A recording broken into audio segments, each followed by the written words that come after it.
ਸਤਿ ਸ਼੍ਰੀ ਅਕਾਲ। ਤੁਸੀਂ ਜੁੜੇ ਹੋਏ ਹੋ ਪੰਜਾਬੀ ਰੇਡੀਓ ਯੂਐਸਏ ਦੇ ਨਾਲ ਤੇ ਮੈਂ ਹਾਂ ਪ੍ਰਵੀਨ ਸ਼ਰਮਾ ਲੈ ਕੇ ਹਾਜ਼ਰ ਹਾਂ program update California. Update California program ਦੇ ਵਿੱਚ ਕਈ ਅਹਿਮ ਤੇ ਕਈ ਖਾਸ ਖਬਰਾਂ ਨੂੰ ਲੈ ਕੇ ਚਰਚਾ ਕਰਨ ਦੇ ਲਈ ਜੁੜ ਚੁੱਕੇ ਨੇ ਹਰਜੋਤ ਸਿੰਘ ਖਾਲਸਾ ਜੀ। ਹਰਜੋਤ ਸਿੰਘ ਜੀ, ਸਤਿ ਸ਼੍ਰੀ ਅਕਾਲ, ਸਵਾਗਤ ਹੈ ਜੀ। ਸਤਿ ਸ਼੍ਰੀ ਅਕਾਲ, ਧੰਨਵਾਦ ਜੀ ਆਇਆਂ ਨੂੰ। ਪੰਜਾਬੀ ਰੇਡੀਓ ਯੂਐਸਏ ਦੇ ਜਿੰਨੇ ਵੀ ਸਰੋਤੇ ਸਾਡੇ ਸਾਰੇ ਹੀ AM ਸਟੇਸ਼ਨਸ, FM ਸਟੇਸ਼ਨਸ, ਘਰਾਂ ਦੇ ਵਿੱਚ ਰੇਡੀਓ ਸੈਟਸ ਦੇ ਰਾਹੀਂ, ਟੈਲੀਫੋਨ ਦੇ ਰਾਹੀਂ, ਫੇਸਬੁੱਕ, YouTube ਤੇ ਲਾਈਵ ਦੇਖ ਰਹੇ ਹੋ, ਸੁਣ ਰਹੇ ਹੋ, ਸਾਰਿਆਂ ਨੂੰ ਜੀ ਆਇਆਂ ਨੂੰ ਤੇ ਬਹੁਤ ਹੀ ਪਿਆਰ ਤੇ ਸਤਿਕਾਰ ਭਰੀ ਸਤਿ ਸ਼੍ਰੀ ਅਕਾਲ। ਸਰੋਤਿਓ, ਅੱਜ ਅਕਤੂਬਰ ਦੀ 14 ਤਰੀਕ ਆ, ਦਿਨ ਸੋਮਵਾਰ ਆ। ਤੁਹਾਡੇ ਲਈ ਸ਼ਾਮ ਦਾ ਅਪਡੇਟ ਕੈਲੀਫੋਰਨੀਆ ਪ੍ਰੋਗਰਾਮ ਲੈ ਕੇ ਹਾਜ਼ਰ ਹੋਏ ਆ ਜੀ। ਅਪਡੇਟ ਕੈਲੀਫੋਰਨੀਆ ਪ੍ਰੋਗਰਾਮ ਨੂੰ ਸਪਾਂਸਰ ਕਰਦੇ ਨੇ ਖਾਲਸਾ ਇੰਸ਼ੋਰੈਂਸ ਏਜੰਸੀ ਵਾਲੇ, ਜਿਨ੍ਹਾਂ ਤੋਂ ਤੁਸੀਂ ਹਰ ਤਰੀਕੇ ਦੀ ਇੰਸ਼ੋਰੈਂਸ ਲੈ ਸਕਦੇ ਹੋ। ਇੰਸ਼ੋਰੈਂਸ ਬਾਰੇ ਪਤਾ ਕਰਨ ਦੇ ਲਈ ਇਹਨਾਂ ਦਾ ਨੰਬਰ ਹੈ 408-272-2500। ਇਹ 1992 ਤੋਂ ਲਗਾਤਾਰ ਇੰਸ਼ੋਰੈਂਸ ਬਿਜ਼ਨਸ ਦੇ ਵਿੱਚ ਸ਼ਾਨਦਾਰ ਸੇਵਾਵਾਂ ਦੇ ਰਹੇ ਨੇ ਤੇ ਅਮਰੀਕਾ ਭਰ ਦੇ ਵਿੱਚ ਇੰਸ਼ੋਰੈਂਸ ਕਰਦੇ ਨੇ। ਓਬਾਮਾ ਕੇਅਰ, ਮੈਡੀਕੇਅਰ ਜਾਂ ਫਿਰ ਕਵਰਡ ਕੈਲੀਫੋਰਨੀਆ ਬਾਬਤ ਪਾਲਿਸੀ ਕਰਵਾਉਣ ਦੇ ਲਈ ਸਲਾਹ ਲੈਣ ਦੇ ਲਈ ਅੱਜ ਹੀ ਕਾਲ ਕਰੋ 408-272-2500 ਤੇ। ਟਰਕੀਅਨ ਇਮੀਗ੍ਰੇਸ਼ਨ ਲਾ ਫਰਮ ਵਾਲੇ ਜੇ ਟਰਕੀਆਨਾ, ਟੋਨੀ ਟਰਕੀਆਨਾ ਦੇ ਨਾਲ ਤੁਸੀਂ ਯੂਐਸ ਇਮੀਗ੍ਰੇਸ਼ਨ ਬਾਬਤ ਕੋਈ ਵੀ ਸਲਾਹ ਕਰਨੀ ਹੈ ਤੇ ਇਹਨਾਂ ਦਾ ਨੰਬਰ ਹੈ 415-909-0503। Gurbachan Singh Nagra Sacramento, Sarabjit Singh, Kulwinder Singh, Surjit Singh Chahal Yuba City, Gurdev Singh Sohal Antelope, Sarabjit Singh ਤੇ ਪਰਿਵਾਰ ਐਲਗਰੋਵ, ਕਮਲਜੀਤ ਸਿੰਘ ਮੱਖਣ ਦੌਲਤਪੁਰੀਆ ਮੈਂਟਿਕਾ, ਬਿਸਲਾ ਪਰਿਵਾਰ ਫਰੈਜ਼ਨੋ, ਕੁਲਦੀਪ ਸਿੰਘ ਸੰਘਾ, ਧਰਮ ਸਿੰਘ ਸੰਘਾ ਬੇਕਰਸਫੀਲਡ ਤੋਂ। ਇਹਨਾਂ ਸਾਰੇ ਹੀ ਸਪਾਂਸਰਸ ਦਾ ਬਹੁਤ ਬਹੁਤ ਧੰਨਵਾਦ। ਤੇ ਜੇਕਰ ਤੁਸੀਂ ਵੀ ਪੰਜਾਬੀ ਰੇਡੀਓ ਯੂਐਸਏ ਦੇ ਇਹਨਾਂ ਪ੍ਰੋਗਰਾਮਾਂ ਨੂੰ ਸਪਾਂਸਰ ਕਰਨਾ ਚਾਹੁੰਦੇ ਹੋ ਤਾਂ ਸਟੂਡੀਓ ਦਾ ਨੰਬਰ ਹੈ 408-272-5200 ਜੀ। ਜੀ, ਅੱਜ ਦੀਆਂ ਖਬਰਾਂ ਵੱਲ ਚੱਲੀਏ ਪ੍ਰਵੀਨ ਜੀ। ਅੱਜ ਜੀ। ਸਵੇਰੇ ਵੀ ਆਪਾਂ 1 ਘੰਟਾ ਲਾਇਆ ਸੀ। ਜੀ ਅੱਜ ਦੀ ਜਿਹੜੀ ਮੇਨ ਖਬਰ ਪੂਰੀ ਦੁਨੀਆ ਦੇ ਵਿੱਚ ਇਹ ਆ ਵੀ ਕੈਨੇਡਾ ਤੇ ਇੰਡੀਆ ਦੇ ਵਿੱਚ ਜੋ ਕੈਨੇਡੀਅਨ ਸਿਟੀਜ਼ਨ ਦਾ ਕਤਲ ਕੀਤਾ ਗਿਆ ਸੀ, ਉਹਨੂੰ ਲੈ ਕੇ ਕੈਨੇਡਾ ਨੇ 5 ਇੰਡੀਆ ਦੇ ਡਿਪਲੋਮੈਟ ਉਹ ਕੱਢ ਦਿੱਤੇ ਆ ਮੁਲਕ ਚੋਂ, ਕਿਉਂਕਿ ਉਹਨਾਂ ਦੀ ਇਨਵੈਸਟੀਗੇਸ਼ਨ ਕਰਨਾ ਚਾਹੁੰਦੇ ਸੀ। ਇੰਡੀਆ ਵਾਲੇ ਮੰਨੇ ਨਹੀਂ ਤੇ ਇੰਡੀਆ ਦਾ ਜਿਹੜਾ ਐਂਬੈਸਡਰ ਆ ਬਰਮਾ, ਉਹ ਆਪ ਹੀ ਉੱਥੋਂ ਭੱਜ ਗਿਆ। ਸੋ ਉਸ ਤੋਂ ਬਾਅਦ ਇੰਡੀਆ ਵਾਲਿਆਂ ਨੇ ਵੀ ਕੈਨੇਡਾ ਦੇ 5 ਡਿਪਲੋਮੈਟ ਕੱਢਤੇ ਆ। ਕੈਨੇਡਾ ਦੇ ਪ੍ਰਾਈਮ ਮਿਨਿਸਟਰ ਜਸਟਿਨ ਟਰੂਡੋ ਨੇ ਕਲੀਅਰਲੀ ਕਹਿ ਦਿੱਤਾ ਵੀ ਭਾਰਤ ਦੀ ਸਰਕਾਰ ਡਾਇਰੈਕਟਲੀ ਇਨਵੋਲਵ ਆ ਸਿੱਖਾਂ ਦੇ ਕਤਲ ਦੇ ਵਿੱਚ। ਇੱਕ ਨਹੀਂ, ਕਈ ਸਿੱਖਾਂ ਦੇ ਕਤਲ ਦੇ ਵਿੱਚ 20 ਤੋਂ ਵੱਧ ਜਿਹੜੀਆਂ ਐਕਸਟੋਰਸ਼ਨ ਕਰਦੇ ਆ, ਲੋਕਾਂ ਤੋਂ ਫਰੌਤੀਆਂ ਲੈਂਦੇ ਆ, ਉਹਨਾਂ ਦੇ ਵਿੱਚ ਇਨਵੋਲਵ ਆ। ਕਿਸ ਤਰ੍ਹਾਂ ਜਿਹੜਾ ਉੱਥੇ ਦਾ ਇੰਡੀਆ ਦਾ ਕੌਂਸਲੇਟ ਦਾ ਆਫਿਸ ਡਰੱਗ ਗੈਂਗਸ, ਜਿਹੜੇ ਬਿਸ਼ਨੋਈ ਗਰੁੱਪ ਆ, ਉਹਦੇ ਨਾਲ ਰਲ ਕੇ ਸਿੱਖਾਂ ਨੂੰ ਧਮਕਾ ਰਿਹਾ ਸੀ, ਮਾਰ ਰਹੇ ਸੀ, ਕਿਸ ਤਰ੍ਹਾਂ ਜਿਹੜੀਆਂ ਫਰੌਤੀਆਂ ਲੈ ਰਹੇ ਸੀ। ਤੇ ਉਹ ਜਿਹੜਾ ਕਨੈਕਸ਼ਨ ਆ ਅਮਿਤ ਸ਼ਾਹ ਦੇ ਨਾਲ ਜਾ ਕੇ ਜੁੜਦਾ ਹੈਗਾ। ਸੋ ਪਿਛਲੇ ਵੀਕਐਂਡ ਸਿੰਗਾਪੁਰ ਦੇ ਵਿੱਚ ਇੰਡੀਆ ਦਾ ਜਿਹੜਾ NSA ਦਾ ਐਡਵਾਈਜ਼ਰ ਅਜੀਤ ਡੋਵਲ ਤੇ ਹੋਰ ਕੈਨੇਡਾ ਦੇ ਜਿਹੜਾ ਇੱਥੇ ਦਾ ਨੈਸ਼ਨਲ ਸਿਕਿਉਰਿਟੀ ਐਡਵਾਈਜ਼ਰ ਆ ਤੇ ਇੱਥੇ ਦੀ ਜਿਹੜੀ ਫੋਰਨ ਸੈਕਟਰੀ ਆ, ਉਹਨਾਂ ਸਾਰਿਆਂ ਦੀ ਮੀਟਿੰਗ ਹੋਈ ਸੀ। ਉਹ 'ਚ ਉਹਨਾਂ ਨੇ ਕਲੀਅਰਲੀ ਕਹਿ ਦਿੱਤਾ ਸੀ ਵੀ ਭਾਈ ਸਾਡਾ ਸਾਥ ਦਿਓ, ਪਰ ਉਹ ਮੁੱਕਰ ਗਏ, ਉਹਨਾਂ ਨੇ ਨਹੀਂ ਕੀਤਾ। ਤੇ ਮੁੜ ਕੇ ਅੱਜ ਫਿਰ ਕੈਨੇਡਾ ਵਾਲਿਆਂ ਨੇ ਆਪਣਾ ਐਕਸ਼ਨ ਲੈ ਲਿਆ।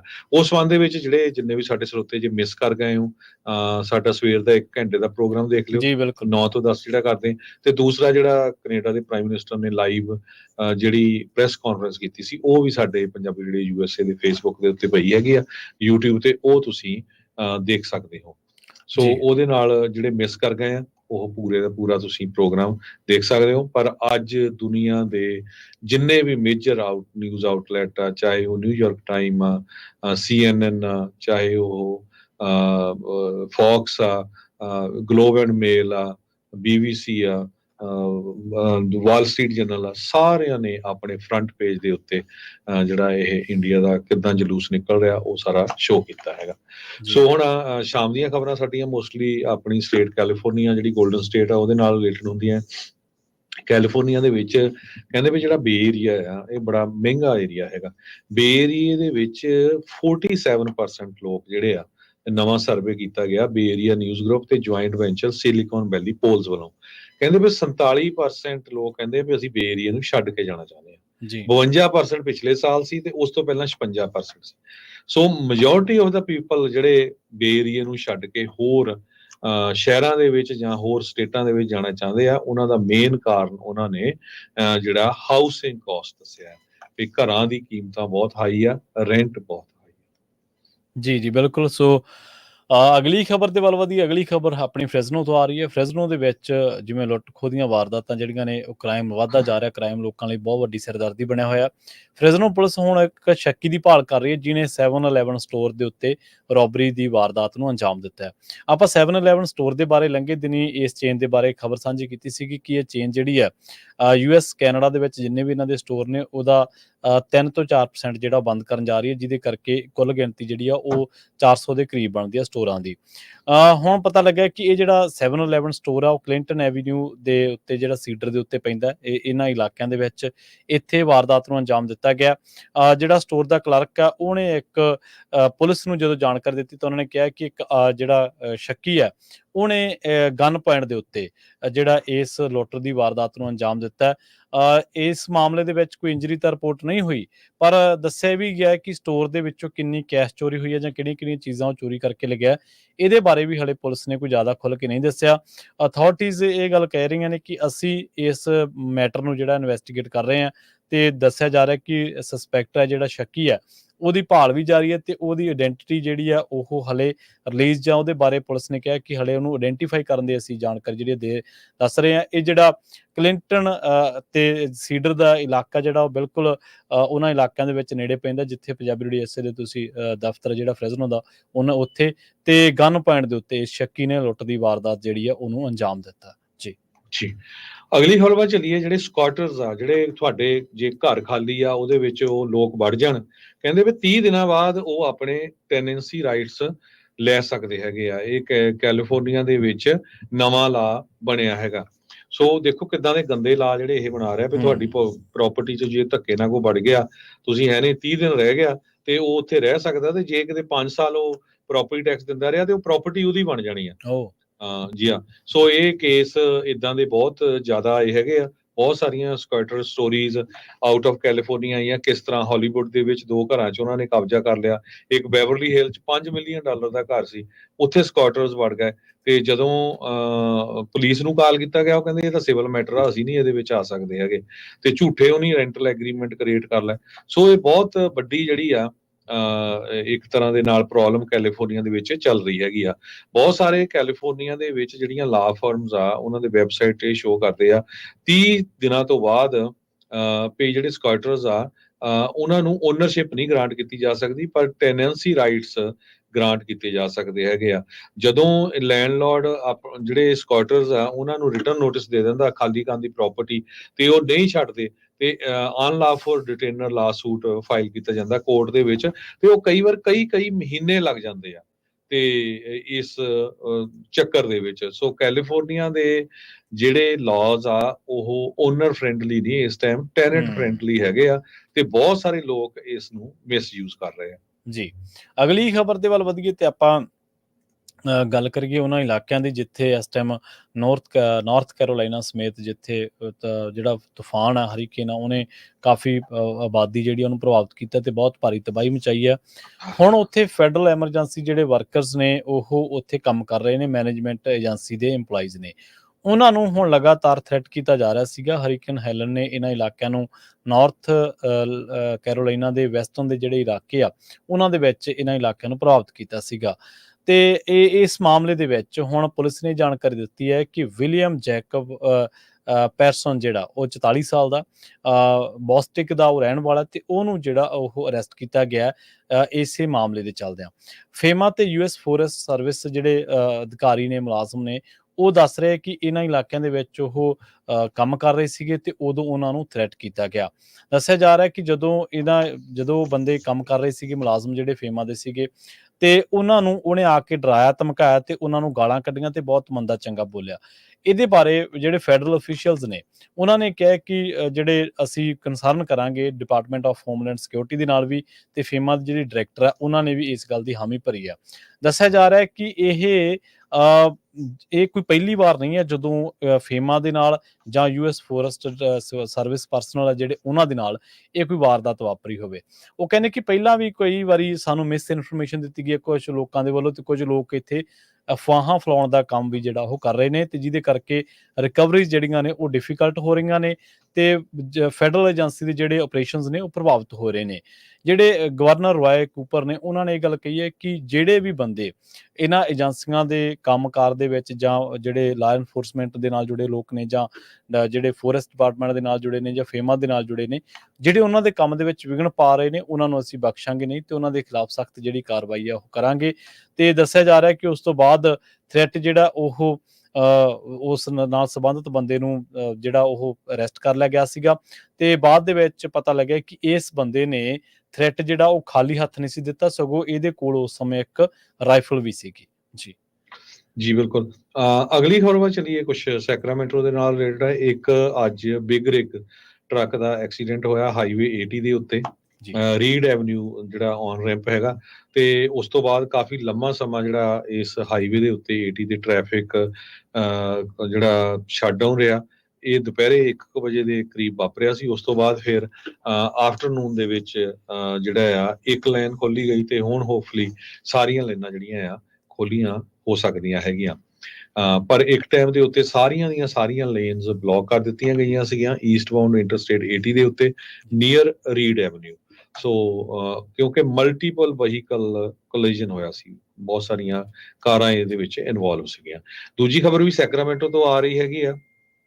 ਸੈਕਰਾਮੈਂਟੋ ਦੇ ਵਿੱਚ 30 ਦੇ ਕਰੀਬ ਜਿਹੜੀਆਂ ਆਰਗੇਨਾਈਜੇਸ਼ਨਸ ਆ, ਉਹਨਾਂ ਨੇ ਇਕੱਠੇ ਹੋ ਕੇ ਜਿਹੜੀ ਆ ਇਹ ਵਾਅਦਾ ਕੀਤਾ ਆ ਵੀ ਅਸੀਂ ਜਿਹੜੇ ਲੋਕ ਆ ਉਹਨਾਂ ਨੂੰ ਹੈਲਥ ਕੇਅਰ ਦੇ ਵਿੱਚ ਹੈਲਪ ਦੇਵਾਂਗੇ। ਬਹੁਤ ਸਾਰੇ ਲੋਕ ਹਜੇ ਵੀ ਜਿਹੜੇ ਬਿਨਾਂ ਹੈਲਥ ਕੇਅਰ ਤੋਂ ਹੈਗੇ ਆ, ਪਰ ਉਹ ਹਰ ਇੱਕ ਬੰਦੇ ਤੱਕ ਪਹੁੰਚਣਗੇ ਜਿਨ੍ਹਾਂ ਦੇ ਕੋਲ ਹੈਲਥ ਇੰਸ਼ੋਰੈਂਸ ਨਹੀਂ ਹੈਗੀ।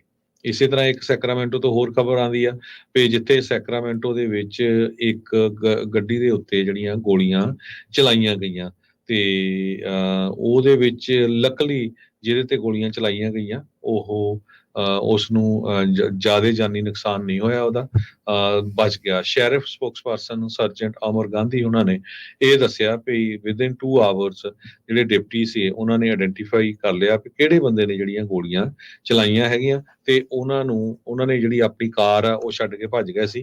ਹੁਣ ਉਹਨਾਂ ਦੀ ਅਰੈਸਟ ਕਿਸੇ ਟਾਈਮ ਵੀ ਹੋ ਸਕਦੀ ਹੈਗੀ ਹੈ। ਜੀ ਅਗਲੀ ਖਬਰ ਦੇ ਵੱਲ ਵਧੀਏ ਤੇ ਗੱਲ ਕਰੀਏ ਯੋਲੋ ਕਾਉਂਟੀ ਦੇ ਡਿਸਟ੍ਰਿਕਟ ਅਟਾਰਨੀ ਬਾਰੇ ਵੱਲੋਂ ਜਿਹੜੀ ਜਾਣਕਾਰੀ ਦਿੱਤੀ ਗਈ ਹੈ। ਐਲ ਗਰੋਵ ਦਾ ਰਹਿਣ ਵਾਲਾ ਇੱਕ ਬੰਦੇ ਨੂੰ ਹੁਣ ਸਾਰੀ ਉਮਰ ਜਿਹੜੀ ਆ ਉਹ ਆਪਣੀ ਜ਼ਿੰਦਗੀ ਜਿਹੜੀ ਜੇਲ੍ਹ ਦੀਆਂ ਸਲਾਖਾਂ ਪਿੱਛੇ ਬਿਤਾਉਣੀ ਪਊਗੀ। ਮਾਮਲਾ 2022 ਦਾ ਇੱਕ ਸ਼ੂਟਿੰਗ ਦੇ ਨਾਲ ਜੁੜਿਆ ਹੋਇਆ, ਜਿਹੜੀ ਕਿ ਵਾਪਰੀ ਸੀ ਫਰੀਵੇ ਦੇ ਉੱਤੇ ਡੇਵਿਸ ਦੇ ਇਲਾਕਿਆਂ ਦੇ ਵਿੱਚ। ਫਰਵਰੀ 2022 ਦੀ ਗੱਲ ਹੈ, ਜਦੋਂ ਐਂਡਰੇ ਵਿਲਸਨ 56 ਸਾਲ ਦਾ, ਉਹਨੇ ਇੱਕ ਜਿਹੜਾ ਮੋਟਰਸਾਈਕਲ ਸਵਾਰ ਆ ਉਹਦੇ ਉੱਤੇ ਓਪਨ ਫਾਇਰ ਕਰ ਦਿੱਤੇ ਸੀਗੇ ਵੈਸਟ ਬਾਉਂਡ ਇੰਟਰਸਟੇਟ 80 ਦੇ ਉੱਤੇ। ਦੱਸਿਆ ਜਾ ਰਿਹਾ ਕਿ ਜਦੋਂ ਉਹਦੇ ਅਗਲੇ ਪਾਸੇ ਉਹਦੀ ਜਿਹੜੀ ਸੜਕ ਹਾਦਸਾ ਵਾਪਰ ਗਿਆ ਉਸ ਨਾਲ, ਤੇ ਉਸ ਤੋਂ ਬਾਅਦ ਇਹ ਬੰਦਾ ਐਂਡਰੇ ਵਿਲਸਨ ਇਹ ਫਰਾਰ ਹੋ ਗਿਆ। 2 ਘੰਟਿਆਂ ਬਾਅਦ ਇਹਨੂੰ ਜਿਹੜਾ ਉਹ ਲੱਭ ਲਿਆ ਗਿਆ, ਤੇ ਦੱਸਿਆ ਜਾ ਰਿਹਾ ਕਿ ਇਹ ਬੰਦੇ ਨੇ ਉਸ ਵਾਰਦਾਤ ਨੂੰ ਅੰਜਾਮ ਦੇਣ ਤੋਂ ਬਾਅਦ ਹਾਈਵੇ ਦੇ ਉੱਤੇ ਫੇਰ ਜਿਹੜਾ ਓਪਨ ਫਾਇਰ ਕੀਤਾ ਸੀਗਾ। ਜਦੋਂ ਇਸ ਮਾਮਲੇ ਦੀ ਜਾਂਚ ਕੀਤੀ ਗਈ ਤਾਂ ਉਹਦੇ ਕੋਲੋਂ ਵੈਪਨ ਜਿਹੜੇ ਉਹ ਰਿਕਵਰ ਹੋਏ, ਇੱਕ ਹੈਂਡਗਨ ਤੇ ਇੱਕ ਹੋਰ ਜਿਹੜਾ ਵੈਪਨ ਆ ਉਹ ਆਟੋਮੈਟਿਕ ਸੀਗੀ ਜਿਹੜੀ, ਤੇ ਇੱਕ AR-15 ਅਸੌਲਟ ਰਾਈਫਲ ਜਿਹੜੀ ਆ ਉਹ ਰਿਕਵਰ ਕੀਤੀ ਗਈ। ਇਸ ਇੱਕ ਜਿਊਰੀ ਜਿਹੜੀ ਨੇ ਇਸ ਮਾਮਲੇ ਦੇ ਨਾਲ ਸੰਬੰਧਿਤ ਸੁਣਵਾਈ ਕਰ ਰਹੀ ਸੀਗੀ, ਉਹਨੇ ਵਿਲਸਨ ਨੂੰ 2 ਕਾਊਂਟ ਜਿਹੜੇ ਨੇ ਅਟੈਂਪਟ ਮਰਡਰ ਦੇ, ਤੇ 2 ਕਾਊਂਟ ਜਿਹੜੇ ਨੇ ਸ਼ੂਟਿੰਗ ਜਿਹੜਾ ਉਹ ਇੱਕ ਆਕੂਪਾਈਡ ਵਹੀਕਲ ਦੇ ਉੱਤੇ ਕਰਨ ਦੇ ਮਾਮਲੇ ਦੇ ਵਿੱਚ ਉਹਨੂੰ ਦੋਸ਼ੀ ਜਿਹੜਾ ਉਹ ਕਰਾਰ ਦਿੱਤਾ। ਵਿਲਸਨ ਜਿਹੜਾ ਉਹਨੇ ਪਿਛਲੇ ਮਾਮਲਿਆਂ ਦੇ ਵਿੱਚ ਉਹਦੇ 4 ਅਜਿਹੇ ਮਾਮਲੇ ਆ ਜਿਨ੍ਹਾਂ ਦੇ ਵਿੱਚ ਉਹ ਦੋਸ਼ੀ ਕਰਾਰ ਹੋ ਚੁੱਕਿਆ ਹੈ। ਇੱਕ 1992 ਦਾ ਮਾਮਲਾ ਹੈ, ਜਦੋਂ ਉਹਦੇ ਤੇ ਇਸੇ ਤਰ੍ਹਾਂ ਦੇ ਦੋਸ਼ ਲੱਗੇ ਸੀ ਅਲਾਮੀਡਾ ਕਾਉਂਟੀ ਦੇ ਵਿੱਚ, ਤੇ ਉਸ ਤੋਂ ਬਾਅਦ 1999 ਦੇ ਵਿੱਚ ਵੀ ਉਹਨੇ ਇੱਕ ਵੈਪਨ ਦੇ ਨਾਲ ਇੱਕ ਬੰਦੇ ਨੂੰ ਗੋਲੀ ਮਾਰ ਕੇ ਜ਼ਖਮੀ ਜਿਹੜਾ ਉਹ ਕਰ ਦਿੱਤਾ ਸੀ, ਗੋਲੀਆਂ ਚਲਾ ਦਿੱਤੀਆਂ ਸੀਗੀਆਂ। 1999 ਦੇ ਵਿੱਚ ਫਿਰ ਇਹਨੇ ਇੱਕ ਹਾਦਸੇ ਨੂੰ ਜਿਹੜਾ ਇਸੇ ਤਰ੍ਹਾਂ ਦੀ ਲੜਾਈ ਨੂੰ ਅੰਜਾਮ ਦਿੱਤਾ, ਤੇ 2010 ਦੇ ਵਿੱਚ ਫਿਰ ਵਿਲਸਨ ਜਿਹੜਾ ਉਹਨੂੰ ਦੱਸਿਆ ਜਾ ਰਿਹਾ ਕਿ ਵੱਖ-ਵੱਖ ਮਾਮਲਿਆਂ ਦੇ ਵਿੱਚ ਹੁਣ 200 ਤੋਂ ਉੱਪਰ ਸਾਲਾਂ ਦੀ ਜਿਹੜੀ ਉਹ ਸਜ਼ਾ ਹੋਈ ਹੈ। 228 ਸਾਲ ਜਿਹੜੇ ਇਹਨੂੰ ਸਜ਼ਾ ਹੋਈ ਹੈ ਵੱਖ-ਵੱਖ ਮਾਮਲਿਆਂ ਦੇ ਵਿੱਚ, ਤੇ ਰਹਿੰਦੀ ਜਿਹੜੀ ਉਮਰ ਹੈ ਇਹਨੂੰ ਹੁਣ ਐਂਡਰੇ ਵਿਲਸਨ ਨੂੰ ਜੇਲ੍ਹ ਦੀਆਂ ਸਲਾਖਾਂ ਦੇ ਪਿੱਛੇ ਗੁਜ਼ਾਰਨੀ ਪਊਗੀ। ਐਲ ਗਰੋਵ ਦਾ ਇਹ ਰਹਿਣ ਵਾਲਾ ਹੈ। ਅਗਲੀ ਖਬਰ ਜਿਹੜੀ ਆ ਪ੍ਰੋਪੋਜੀਸ਼ਨ 36 ਨੂੰ ਲੈ ਕੇ ਆ। ਮੈਂ ਬਹੁਤ ਵਾਰ ਪ੍ਰੋਪੋਜੀਸ਼ਨ 36 ਬਾਰੇ ਬੋਲਦਾ ਰਹਿਣਾ।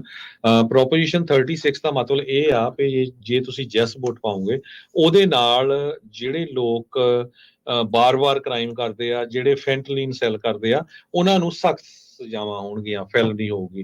ਪਹਿਲਾਂ ਜਦੋਂ ਇਹ ਪ੍ਰੋਪੋਜੀਸ਼ਨ ਲਿਆਂਦੀ ਗਈ ਸੀ, ਇਹ ਬਾਈ ਪਾਰਟੀਸ਼ਨ ਜਿੱਦਾਂ ਦੋਨਾਂ ਹੀ ਪਾਰਟੀਆਂ ਨੇ ਰਲ ਕੇ ਲਿਆਂਦੀ ਸੀ, ਪਰ ਹੁਣ ਅੱਜ ਦੀ ਡੇਟ ਦੇ ਵਿੱਚ ਜਿਹੜੇ ਡੈਮੋਕ੍ਰੇਟਸ ਆ ਤੇ ਕੈਲੀਫੋਰਨੀਆ ਦੇ ਗਵਰਨਰ ਗੈਵਨ ਨਿਊਸਮ ਹੁਣੀ ਇਸ ਪ੍ਰੋਪੋਜੀਸ਼ਨ ਦਾ ਵਿਰੋਧ ਕਰ ਰਹੇ ਹੈਗੇ ਵੀ ਇਹਨੂੰ ਪਾਸ ਨਾ ਹੋਣਾ ਦਿੱਤਾ ਜਾਵੇ। ਪਰ ਪ੍ਰੋਪੋਜੀਸ਼ਨ 36 ਦੇ ਜਿੰਨੇ ਵੀ ਸਰਵੇ ਆਏ ਆ, ਕਹਿੰਦੇ ਵੀ ਬੜੀ ਮੈਜੋਰਟੀ ਦੇ ਨਾਲ ਇਹ ਪ੍ਰੋਪੋਜੀਸ਼ਨ ਪਾਸ ਹੋਣ ਜਾ ਰਹੀ ਆ। ਲੋਕ ਅੱਕੇ ਪਏ ਆ ਕੈਲੀਫੋਰਨੀਆ 'ਚ ਕ੍ਰਾਈਮ ਨੂੰ ਲੈ ਕੇ, ਵੀ ਲੋਕ ਲੁੱਟਮਾਰ ਕਰਦੇ ਹੈਗੇ, ਭੱਜ ਜਾਂਦੇ, ਕੁਛ ਹੁੰਦਾ ਨਹੀਂ ਹੈ, ਇੱਦੇ ਬਾਰ-ਬਾਰ ਕ੍ਰਾਈਮ ਕਰਦੇ ਆ, ਡਰੱਗ ਸ਼ਰੇਆਮ ਵੇਚਦੇ ਹੈਗੇ ਆ। ਸੋ ਉਸ ਨੂੰ ਰੋਕਣ ਦੇ ਲਈ ਜਿਹੜੇ ਇਹ ਪ੍ਰੋਪੋਜੀਸ਼ਨ ਆ, ਇਹਦਾ ਪਾਸ ਹੋਣਾ ਜ਼ਰੂਰੀ ਆ। ਪ੍ਰੋਪੋਜੀਸ਼ਨ ਦੇ ਕੋਲ ਕਾਫੀ ਪੈਸੇ ਇਕੱਠੇ ਹੋ ਗਏ ਕਿਉਂਕਿ ਲੋਕਾਂ ਨੇ ਇੰਨੀ ਸਪੋਰਟ ਕੀਤੀ, ਉਹਨਾਂ ਨੇ ਅੱਜ $1 ਮਿਲੀਅਨ ਰਿਪਬਲਿਕਨ ਪਾਰਟੀ ਨੂੰ ਦਿੱਤਾ। ਸੋ ਇਹ ਤੋਂ ਇਹ ਲੱਗਦਾ ਹੈ ਵੀ ਪ੍ਰੋਪੋਜੀਸ਼ਨ ਦੇ ਜਿਹੜੇ ਸਪੋਰਟਰਸ ਆ, ਉਹ ਇਹ ਸੋਚ ਰਹੇ ਆ ਵੀ ਅਸੀਂ ਨੈਚੁਰਲੀ ਜਿਹੜਾ ਇਹ ਪਾਸ ਕਰ ਜਾਵਾਂਗੇ। UC Berkeley Institute of Governmental Studies ਨੇ ਪੋਲ ਜਿਹੜੇ ਆ ਕੀਤੇ ਹੈਗੇ, ਉਹਦੇ 'ਚ ਕਿਹਾ ਵੀ solid majority of California voters support ਕਰਦੇ ਪ੍ਰੋਪੋਜੀਸ਼ਨ 36 ਨੂੰ, ਜਿਹੜਾ ਨਵੰਬਰ ਬੈਲਟ ਦੇ ਉੱਤੇ ਹੋਣਾ। ਇਹਦਾ ਮਤਲਬ ਇਹੀ ਆ ਵੀ ਸਖਤ ਤੋਂ ਸਖਤ ਸਜ਼ਾਵਾਂ ਹੋਣਗੀਆਂ ਉਹਨਾਂ ਲੋਕਾਂ ਨੂੰ ਜਿਹੜੇ ਰੀਟੇਲ ਥੈਫਟ ਕਰਦੇ ਆ, ਸਟੋਰਾਂ 'ਚ ਸਮੈਸ਼ ਗ੍ਰੈਬ ਕਰਦੇ ਆ, ਚੋਰੀਆਂ ਕਰਦੇ ਆ, ਕ੍ਰਾਈਮਸ ਇਨਵੋਲਵਿੰਗ ਫੈਂਟਲਿਨ, ਇਹ ਜਿਹੜੀਆਂ ਦੋ ਚੀਜ਼ਾਂ ਆ। ਹੁਣ ਪੰਜਾਬੀ ਦੇ ਵਿੱਚ ਤੁਹਾਡੇ ਕਈ ਏਰੀਏ 'ਚ ਮੈਨੂੰ ਕਾਲ ਆਈ ਸੀ ਬੇਕਰਸਫੀਲਡ ਤੋਂ, ਵੀ ਸਾਡੇ ਘਰਾਂ 'ਚ ਪੰਜਾਬੀ 'ਚ ਫਲਾਇਰ ਆਏ ਆ ਡੈਮੋਕ੍ਰੈਟਿਕ ਪਾਰਟੀ ਵੱਲੋਂ, ਇਸ ਪ੍ਰੋਪੋਜੀਸ਼ਨ ਤੇ ਨੋ ਕਰੋ। ਹੁਣ ਜੇ ਤਾਂ ਤੁਸੀਂ ਚਾਹੁੰਦੇ ਆ ਵੀ ਜਿੱਦਾਂ ਕ੍ਰਾਈਮ ਚੱਲਦਾ ਰਹੇ, ਕੋਈ ਫਰਕ ਨਹੀਂ ਪੈਂਦਾ, ਕੋਈ ਅਰੈਸਟ ਕਰਨ ਦੀ ਜ਼ਰੂਰਤ ਨਹੀਂ, ਫੇਰ ਤਾਂ ਤੁਸੀਂ ਨਾ ਹੀ ਕਰਿਓ। ਤੇ ਜੇ ਚਾਹੁੰਦੇ ਆ ਵੀ ਸਾਡੀ ਸਟੇਟ ਥੋੜੀ ਸੁਧਰ ਜਾਏ, ਜਿਹੜੇ ਕ੍ਰਿਮੀਨਲ ਬੰਦੇ ਆ ਉਹਨਾਂ ਨੂੰ ਅੰਦਰ ਪਾਇਆ ਜਾਵੇ, ਉਹਨਾਂ ਨੂੰ ਸਜ਼ਾਵਾਂ ਦਿੱਤੀਆਂ ਜਾਣ, ਤਾਂ ਫੇਰ ਤੁਸੀਂ ਯੈਸ ਵੋਟ ਪਾ ਸਕਦੇ ਹੈਗੇ ਆ। $13.3 million as of October 11 proposition ਦੇ ਜਿਹੜੇ ਸਪੋਰਟਰਸ ਆ ਉਹਨਾਂ ਨੇ ਆਲਰੇਡੀ ਇਕੱਠਾ ਕੀਤਾ ਆ, ਤੇ ਬੜੇ ਜ਼ੋਰ ਸ਼ੋਰ ਦੇ ਨਾਲ ਉਹ ਜਿਹੜੇ ਇਸ ਪ੍ਰੋਪੋਜੀਸ਼ਨ ਨੂੰ ਪਾਸ ਕਰਨ ਲੱਗੇ ਹੋਏ ਆ। ਪ੍ਰੋਪੋਜੀਸ਼ਨ 36 ਨੂੰ ਬਹੁਤ ਸਾਰੇ ਜਿਹੜੇ ਇਲੈਕਟਡ ਆਫੀਸ਼ੀਅਲਸ ਆ ਉਹ ਇੰਡੋਰਸ ਕਰ ਰਹੇ ਆ। ਕੁਛ ਡੈਮੋਕ੍ਰੇਟ ਮੇਅਰ ਵੀ ਜਿਹੜੇ ਵੱਡੇ ਸ਼ਹਿਰਾਂ, ਈਵਨ ਸੈਨ ਫਰਾਂਸਿਸਕੋ ਦੀ ਮੇਅਰ ਲੰਡਨ ਬਰੀਡ ਇਸ ਪ੍ਰੋਪੋਜੀਸ਼ਨ ਨੂੰ ਸਪੋਰਟ ਕਰ ਰਹੀ ਹੈ। ਸੈਨੋਜ਼ੇ ਦਾ ਮੇਅਰ ਸਪੋਰਟ ਕਰ ਰਿਹਾ, ਸੈਨ ਡੀਗੋ ਦਾ ਮੇਅਰ ਜਿਹੜਾ ਸਪੋਰਟ ਕਰ ਰਿਹਾ, ਤਿੰਨੇ ਜਿਹੜੇ ਡੈਮੋਕ੍ਰੇਟ ਹੈਗੇ ਆ। ਸੋ ਜਿੰਨੇ ਵੀ ਜਿਹੜੇ ਸਾਡੇ ਸਰੋਤੇ ਸੁਣ ਰਹੇ ਆ, ਪਲੀਜ਼ ਪ੍ਰੋਪੋਜੀਸ਼ਨ 36 ਬਹੁਤ ਇੰਪੋਰਟੈਂਟ ਆ। ਕੈਲੀਫੋਰਨੀਆ ਦਾ ਭੱਠਾ ਪ੍ਰੋਪੋਜੀਸ਼ਨ 47 ਨੇ ਬਿਠਾ ਦਿੱਤਾ ਸੀ, ਜਿਸ ਟਾਈਮ ਇਹਨਾਂ ਨੇ ਕਹਿਤਾ ਵੀ $950 ਤਾਈਂ ਜੇ ਚੋਰੀ ਹੁੰਦੀ ਆ ਉਹ ਮਿਸਡਮੀਨਰ ਹੋਊਗਾ, ਵੀ ਉਹਨੂੰ ਸਜ਼ਾ ਦੀ ਜ਼ਰੂਰਤ ਨਹੀਂ। ਪਰ ਉਹ ਮਿਸਡਮੀਨਰ ਤਾਂ ਕੀ ਲੱਗਣਾ ਸੀ, ਉਹ ਇੰਨਾ ਜ਼ਿਆਦਾ ਜਿਹੜਾ ਕ੍ਰਾਈਮ ਵੱਧ ਗਿਆ ਉਹ ਤੁਹਾਡੇ ਸਾਹਮਣੇ ਹੈਗਾ। ਸੋ ਪ੍ਰੋਪੋਜੀਸ਼ਨ 36 ਨੂੰ ਬਾਰ-ਬਾਰ ਪੜ੍ਹੋ। ਜੇ ਤੁਸੀਂ ਚਾਹੁੰਦੇ ਆ ਵੀ ਜੋ ਚੱਲ ਰਿਹਾ ਇਦਾਂ ਹੀ ਕ੍ਰਾਈਮ ਚੱਲਦਾ, ਕੋਈ ਪ੍ਰੋਬਲਮ ਨਹੀਂ, ਫੇਰ ਤਾਂ ਨਾ ਤੇ ਪਾਇਓ। ਜੇ ਚਾਹੁੰਦੇ ਆ ਵੀ ਨਹੀਂ, ਜਿਹੜਾ ਇੱਥੇ ਇਹਨਾਂ ਨੂੰ ਸਜ਼ਾ ਮਿਲਣੀ ਚਾਹੀਦੀ ਆ ਲੁਟੇਰਿਆਂ ਨੂੰ, ਜਾਂ ਜਿਹੜੇ ਡਰੱਗ ਵੇਚਦੇ ਹੈਗੇ ਆ, ਤੇ ਫੇਰ ਤੁਸੀਂ ਉਹਦੇ ਹੱਕ ਦੇ ਵਿੱਚ ਵੋਟ ਪਾਇਆ। ਜੀ ਬਿਲਕੁਲ। ਤੇ ਖਬਰਾਂ ਦਾ ਸਮਾਂ ਆਪਣਾ ਸਮਾਪਤੀ ਵਾਲਾ, ਜਾਂਦੇ ਸੈਨ ਹੋਜ਼ੇ ਤੇ ਖਬਰ ਕਰਦੇ ਆ ਨੇ, ਸੈਂਟਾ ਕਲਾਰਾ ਕਾਉਂਟੀ ਨੇ ਇੱਕ ਜਿਹੜਾ ਉਹ ਨਵਾਂ ਰੈਵਨਿਊ ਸਟਰੀਮ ਜਿਹੜਾ ਉਹ ਅਗਲੇ ਮਹੀਨੇ ਲਾਂਚ ਕਰ ਦੇਣਾ, ਜਿਹਦੇ ਨਾਲ ਉਹਨਾਂ ਲੋਕਾਂ ਦੀ ਮਦਦ ਕੀਤੀ ਜਾਊਗੀ ਜਿਹੜੇ ਇਸ ਟਾਈਮ ਹੋਮਲੈਸ ਹੋਣ ਦੀ ਕਗਾਰ ਤੇ ਨੇ। ਗਵਰਨਰ ਗੈਵਿਨ ਨਿਊਸਮ ਨੇ ਸਤੰਬਰ ਮਹੀਨੇ ਦੇ ਵਿੱਚ ਇੱਕ ਲਾਂਚ ਕੀਤਾ ਸੀ ਪ੍ਰੋਜੈਕਟ ਹੋਮ ਕੇ, ਜਿਹਦੇ ਨਾਲ ਇਹ ਦੱਸਿਆ ਗਿਆ ਸੀਗਾ ਕਿ $2.2 ਜਿਹੜੇ ਬਿਲੀਅਨ ਨੇ ਉਹ ਉਹਨਾਂ ਲੋਕਾਂ ਵਾਸਤੇ ਖਰਚੇ ਜਾਣਗੇ ਜਿਨ੍ਹਾਂ ਦੇ ਉੱਤੇ ਇਸ ਟਾਈਮ ਹੋਮਲੈਸ ਹੋਣ ਦਾ ਖਤਰਾ ਮੰਡਰਾ ਰਿਹਾ। ਇਹਨਾਂ ਦੇ ਵਿੱਚ ਸ਼ਾਮਲ ਕੀਤਾ ਗਿਆ ਵੈਟਰਨਸ ਨੂੰ, ਜਿਹੜੇ ਕਿ ਉਹ ਸਾਹਮਣਾ ਕਰ ਰਹੇ ਨੇ ਬਿਹੇਵੀਅਰ ਹੈਲਥ ਦਾ ਜਾਂ ਹੋਰ ਕੁਝ ਇਸ਼ੂਜ਼ ਜਿਹੜੇ ਨੇ ਉਹਨਾਂ ਦਾ ਸਾਹਮਣਾ ਕਰ ਰਹੇ ਨੇ। ਉਹ ਕਹਿੰਦੇ ਕਿ ਜਿਹੜੇ ਪੈਸਾ ਆਊਗਾ ਪ੍ਰੋਪੋਜੀਸ਼ਨ 1 ਤੇ ਜਿਹੜਾ ਕਿ ਪਾਸ ਕੀਤਾ ਗਿਆ ਸੀ ਵੋਟਰਸ ਵੱਲੋਂ ਮਾਰਚ ਮਹੀਨੇ ਦੇ ਵਿੱਚ, ਇਨੀਸ਼ੀਏਟਿਵ ਹੈ ਜਿਹੜਾ ਉਹਨਾਂ ਲੋਕਾਂ ਵਾਸਤੇ ਘਰ ਬਣਾ ਕੇ ਦੇਣਾ ਜਿਹੜੇ ਰਹਿਤ ਵੈਟਰਨ ਨੇ, ਜਿਨ੍ਹਾਂ ਨੇ ਇਸ ਮੁਲਕ ਦਾ ਕਿਸੇ ਨਾ ਕਿਸੇ ਤਰੀਕੇ ਨਾਲ ਸੇਵਾ ਕੀਤੀ ਹੈ, ਪਰ ਕੁਛ ਗੱਲਾਂ ਕਰਕੇ, ਕੁਛ ਆਪਣੀਆਂ ਆਦਤਾਂ ਕਰਕੇ ਜਾਂ ਮੈਂਟਲ ਹੈਲਥ ਕਰਕੇ ਉਹ ਜਿਹੜੇ ਇਸ ਟਾਈਮ ਹੋਮਲੈਸ ਹੋਣ ਦੀ ਕਗਾਰ ਤੇ ਪਹੁੰਚ ਚੁੱਕੇ ਨੇ, ਜਾਣੀ ਕਿ ਕੁਛ ਆਉਣ ਵਾਲੇ ਸਮੇਂ ਦੇ ਵਿੱਚ ਉਹ ਬੇਘਰੇ ਹੋ ਜਾਣਗੇ। ਇਹ ਕਹਿੰਦੇ ਕਿ ਜਿਹੜਾ ਇਹ ਮਾੜੀ ਸ਼ੁਰੂਆਤ ਹੈ ਇਹ ਪੈਂਡੇਮਿਕ ਦੇ ਵਿੱਚ ਹੋਈ ਸੀਗੀ, ਤੇ ਉਸ ਤੋਂ ਬਾਅਦ ਕੁਛ ਕੁ ਜਿਹੜੇ ਕਾਰਨ ਨੇ ਉਹ ਹੋਰ ਵੀ ਹੋ ਸਕਦੇ ਨੇ। ਕੁਛ ਕੁ ਪ੍ਰੋਪਰਟੀਜ਼ ਜਿਹੜੀਆਂ ਕਮਰਸ਼ੀਅਲ ਪ੍ਰੋਪਰਟੀਜ਼ ਨੇ, ਹੋਟਲਸ ਨੇ, ਅਡਲਟ ਰੈਜ਼ੀਡੈਂਸ਼ੀਅਲ ਨੇ ਫੈਸਿਲਿਟੀਜ਼, ਉਹਨਾਂ ਨੂੰ ਹੁਣ ਜਿਹੜਾ ਟੈਂਪਰੇਰੀ ਹਾਊਸਿੰਗ ਦੇ ਵਿੱਚ ਤਬਦੀਲ ਕਰਕੇ ਉਹਨਾਂ ਲੋਕਾਂ ਨੂੰ ਦਿੱਤੇ ਜਾਣਗੇ ਘਰ ਬਣਾ ਕੇ, ਜਿਹੜੇ ਲੋਕ ਵੈਟਰਨ ਨੇ ਤੇ ਆਉਣ ਵਾਲੇ ਸਮੇਂ ਦੇ ਵਿੱਚ ਹੋਮਲੈਸ ਹੋਣ ਦੀ ਕਗਾਰ ਤੇ ਨੇ। ਜੀ। ਤੇ ਸਟਾਕ ਮਾਰਕੀਟ ਦੀ ਗੱਲ ਕਰਦੇ ਜਾਈਏ, ਡਾਓ ਜੋਨ ਇੰਡਸਟਰੀਅਲ ਅੱਜ ਅੱਪ ਗਿਆ 201.36, ਕਲੋਜ਼ ਹੋਇਆ 43,065.22 ਤੇ। ਨੈਸਡੈਕ ਅੱਪ ਗਿਆ 159.75 ਤੇ ਕਲੋਜ਼ ਹੋਇਆ 18,502.69 ਦੇ ਉੱਤੇ। S&P ਇੰਡੈਕਸ ਅੱਪ ਗਿਆ 44.82 ਤੇ ਕਲੋਜ਼ ਹੋਇਆ 58,159.85 ਦੇ ਉੱਤੇ। ਜੀ, ਇਸੇ ਤਰ੍ਹਾਂ ਜੇਕਰ ਕਰੰਸੀ ਦੀ ਗੱਲ ਕਰੀਏ ਤਾਂ ਅੱਜ ਇੱਕ ਯੂਐਸ ਡਾਲਰ ਦੀ ਕੀਮਤ ਕੈਨੇਡਾ ਦੇ 1 ਡਾਲਰ ਤੇ 38 ਸੈਂਟ ਦੇ ਬਰਾਬਰ, ਇੰਡੀਆ ਦੇ 84 ਰੁਪਏ 5 ਪੈਸਿਆਂ ਦੇ ਬਰਾਬਰ ਤੇ ਪਾਕਿਸਤਾਨ ਦੇ 277 ਰੁਪਏ ਤੇ 81 ਪੈਸਿਆਂ ਦੇ ਬਰਾਬਰ ਇੱਕ ਯੂਐਸ ਡਾਲਰ ਦੀ ਕੀਮਤ ਰਹੀ ਹੈ ਜੀ।